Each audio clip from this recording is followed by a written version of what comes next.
법무평안의 윤정석 변호사입니다. 이번 동영상에서는 대부분이 유독 성폭행 사건에 관하여만 최종법칙 위반을 이유로 사실관계 판단에 개입해서 사실심의 무죄 판결을 유죄 취지로 파기환송하는 이러한 태도에 관해서 하급심 판사들 사이에서도 비판적 경향이 있다라는 점, 그리고 대부분의 이러한 태도로 인해서 재판에서 무죄 판결 받기가 거의 불가능하게 되어버렸다라는 점에 관해서 설명드리도록 하겠습니다. 우선 대부분의 태도에 관해서 하급심 판사들 사이에서 비판적인 경향이 있다라는 점에 관해서 설명드리겠습니다. 지금 제가 설명드리는 것은 언론 보도를 통해서 제가 알게 된 것이나 아니면 제가 들은 하급심 판사들의 경향에 관한 겁니다. 하급심 판사들 중 일부는 뭐라고 이야기를 하냐면 재판에서 피고인들의 피눈물과 처절한 억울함을 직접 보고 피해자의 진술 태도를 직접 관찰해서 무죄 판결을 하니까 대부분이 건조한 기록만 보고 유죄 판결을 한다. 대부분이 성폭력 유죄 부분이냐? 이럴 거면 왜 1, 2심을 두어가지고 일 많은 판사들로 하여금 1, 2심 재판을 하게 하느냐? 성폭력 사건은 대부분 단심제로 해서 유죄 판결만 하면 될 거 아니냐? 이렇게 이야기를 하는 판사들이 있다라는 거죠. 다음으로 대부분의 이러한 경향은 당연히 경찰, 검사, 그리고 1, 2심 판사들에게 영향을 미친다는 점에 관해서 설명드리도록 하겠습니다. 우선 대부분의 이러한 경향이 경찰, 검사에게 어떠한 영향을 미치고 있는지에 대해서 설명드리겠습니다. 우선은 피해자의 진술만 일방적으로 민다라는 겁니다. 그러니까 피해자의 진술이 신빙성이 있다라는 전제하에서, 그리고 피고인의 진술은 신빙성이 없다라는 전제하에서 조서를 꾸미고 있다라는 겁니다. 두 번째는 피해자의 진술을 뒷받침하는 증거, 그리고 피고인의 진술이 거짓이라는 점에 부합하는 증거만 수집하려 하고, 피고인에게 유리한 증거가 나와도 피해자다움 주장 배제의 원칙에 의해서 증거 자체를 아예 배척해버린다라는 거죠. 세 번째는 피고인의 휴대전화, 주거지 등만 압수수색을 한다라는 겁니다. 피해자의 휴대전화도 얼마든지 임의 제출을 받을 수가 있거든요. 근데 거의 받지를 않는다는 겁니다. 피고인의 휴대전화, 주거지 등만 계속 압수수색을 한다라는 겁니다. 이렇게 피고인 측에 대해서만 압수수색을 하면 피해자가 거짓말을 하고 있다라는 증거를 어떻게 확보할 수가 있겠습니까? 제가 최근 하고 있는 강제추행 사건은 검사가 특이하게 피고인의 휴대전화는 압수하지 않고 피해자의 휴대전화만 임의 제출받아서 포렌식을 돌려버린 거예요. 그래서 피해자의 휴대전화에 있는 카카오톡 대화 내용을 보니까 친구들하고 카카오톡 대화 내용입니다. 피해자가 증거를 조작하고 허위 진술을 모의하고 허위 진술을 사주하고 이런 게 그냥 드러나고 있는 거예요. 그런데 이러한 케이스는 아주 드문 케이스죠.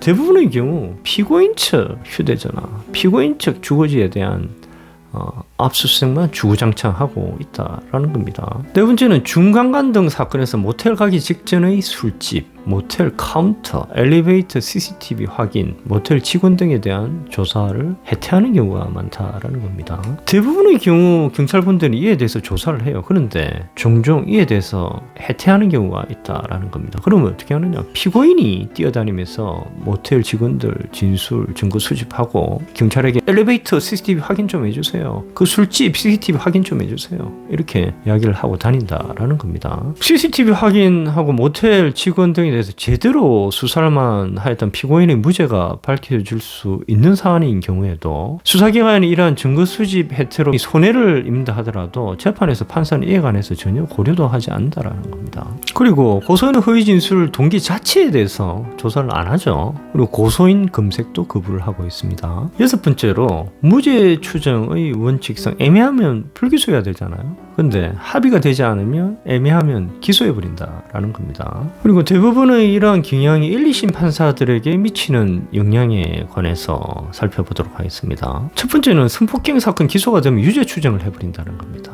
이게 무슨 말이냐? 피고인이 카카오톡 대화, CCTV 등 객관적 증거로 무죄를 입증하지 않으면 유죄 판결을 해버린다라는 겁니다. 입증 책임이 피고인한테 와버린다는 거죠.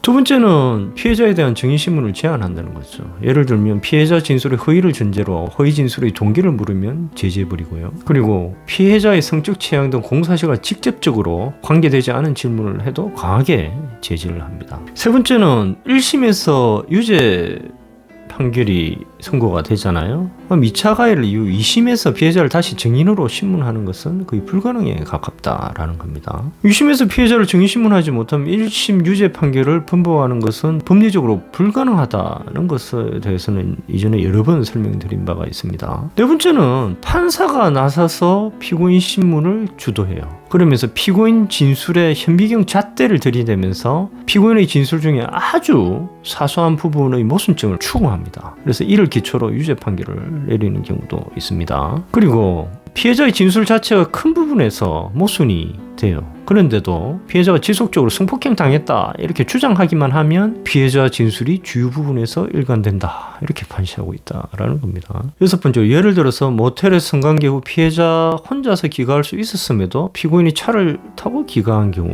피해자 행태의 의문을 풀만할 수 있지 않습니까? 그런데 피해자 다움을 요구할 수 없다는 이유로 의문 자체를 배제시켜버린다라는 겁니다. 자, 일곱 번째로 성에 대한 인식 및 행위 방식은 사람에 따라 다르다는 성인지 감수성은 피해자인 여성에게만 적용되지 남성인 피고인에게 적용되지 않는다는 그런 생각하에서 피고인의 성적 취향이 이거 이상해 경험치에 부합하지 않아 그러니까 피고인의 진술 자체가 이상해 경험치에 부합하지 않아 이렇게 판시해버린다는 거죠. 여덟 번째 판사 스스로가 정인신문 시에 피해자 허위 진술 동기 신문을 금지를 했음에도 피해자 허위 진술 동기가 재판 과정에서 기적적으로 드러나지 않으면 피해자가 허위 진술을 할 동기가 없다 이렇게 판시를 해버린다라는 거죠. 이제 아홉 번째 한번 볼까요? 1, 2심 판사는 자신의 판결이 상급심에서 파기되는 것을 극히 싫어합니다. 그래서 판사 종종 피고인이 극렬히 무죄를 다툰 사건 또는 스스로가 무죄 판결을 쓴 사건이 상급심에서 어떻게 되는지 검색을 해본다고 그래요. 그리고 피고인에 대해서 무죄 판결문 작성, 유죄 판결문 작성보다 훨씬 어렵습니다. 1, 2심 판사분들 되게 일이 많지 않습니까? 이렇게 특히 바쁜 와중에 정성을 들여서 대법원에서 파기될 가능성이 높은 무죄 판결문을 작성하려고 하겠습니까? 안 한다라는 거죠. 다음으로 현 시점에서 재판에서 무죄 판결 받기가 거의 불가능에 가깝다라는 점에 관해서 간단히 설명드리도록 하겠습니다. 2018년 성인지 감수성 판결 이전에 변호인은 크게 세 가지 주장으로 무죄 판결을 받아왔습니다. 첫 번째, 피해자의 진술이 스스로가 모순된다. 두 번째, 성관계 이후 피해자와 피고인의 카톡 대화 내용, 피해자의 행태가 성폭력 피해자의 행태가 아니다. 세 번째, 중간간 등 사건에서 CCTV하고 모텔 직원의 진술에 의하면 모텔에 들어가는 피해자의 모습이 술에 만취된 모습이 아니므로 성관계 당시 피해자는 심신상실의 상태가 아니었다.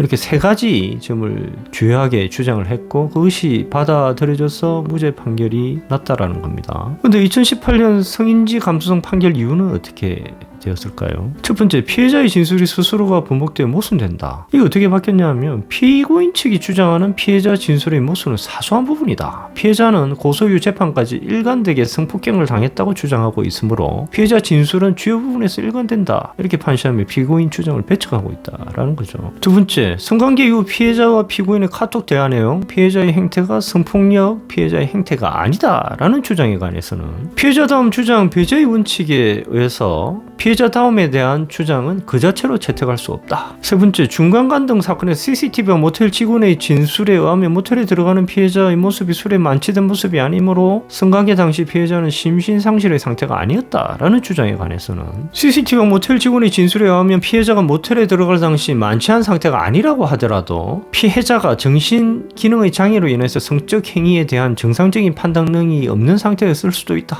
이렇게 판시하고 있는 겁니다. 그래서 지금 어떻게 됐느냐? 성관계 당시의 녹음 파일 등 피고인의 무죄를 입증하는 직접적인 증거가 없는 한 성폭행 사건에서 기소된 이상 피고인이 무죄를 받는 것은 거의 불가능에 가까운 상황이라는 겁니다. 자, 오늘 이 정도로 하겠습니다. 다음 동영상에서는 성폭행으로 고소당했을 때 13가지 대응 방법에 관해서 설명드리도록 하겠습니다. 감사합니다.